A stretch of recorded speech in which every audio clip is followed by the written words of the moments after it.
स्वातंत्र्यानंतर तब्बल 78 वर्षांनी गडचिरोली जिल्ह्यातील अतिदुर्गम कटेझरी गावात पहिल्यांदाच एसटी पोहोचली आहे। याचा उल्लेख आज पंतप्रधान नरेंद्र मोदी यांनी मन की बात या कार्यक्रमात केला। गडचिरोली पोलीस दलाच्या प्रयत्नातून आणि राज्य परिवहन महामंडळाच्या सहकार्याने ही ऐतिहासिक सेवा सुरू झाली आहे। इथले नागरिक, आदिवासी बांधव, लहान मुलं, वयोवृद्ध या सगळ्यांनी समाधान व्यक्त केलं आहे। गावात बस आल्याचा आनंद इतका मोठा होता की गावकऱ्यांनी पारंपरिक वाद्याच्या गजरात बसचं स्वागत केलं। हा केवळ प्रवासाचा नव्हे तर विकासाच्या दिशेने टाकलेलं महत्त्वाचं पाऊल आहे। या सेवेचा लाभ केवळ कटेझरीलाच झाला नाही तर परिसरातील 10 ते 12 गावांना होत आहे। विद्यार्थ्यांना आता शिक्षणासाठी गावाबाहेर जाणं सोपं झालंय तर स्थानिकांना तहसील आणि जिल्हा ठिकाणी प्रवासासाठी अधिक सुलभता मिळत आहे।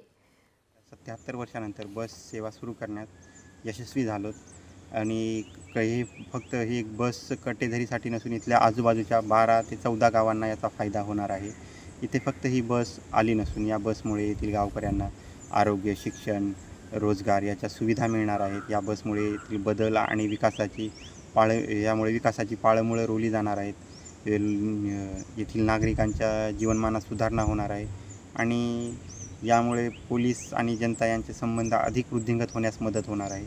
आज आमच्या गावात बस आली, आम्हाला खूप आनंदाची गोष्ट आहे। आम्ही पहिल्या शाळेत जायचं, मुरुमगावला चालत जायचं, आम्हाला बसची सुविधा नव्हती, त्याच्यामुळे आम्ही चालत जायचं। आता कुठं बी जाऊ शकतो आपण, गडचिरोली, धानोरा, कुठं बी आपण जसं कागदपत्र बनवायला म्हणा, दवाखान्यात म्हणा, कुठं बी कशाला बी आपण बसनं जाऊ शकतो।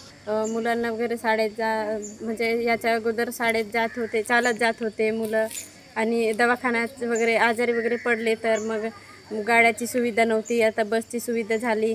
आणि मग एकटी महिला पण जाऊ शकत नव्हती याच्या अगोदर, आज जाऊ शकते। मुरुमगावला वगैरे तिला पैसे काढायचे असो, कोणते डॉक्युमेंट्सचे काम असो, कोणतेच असो, बँकेतले काम असो, कोणते पण काम असो, जाऊ शकते। धानोरापर्यंत जाऊ शकते, गडचिरोलीपर्यंत जाऊ शकते। कागदाच्या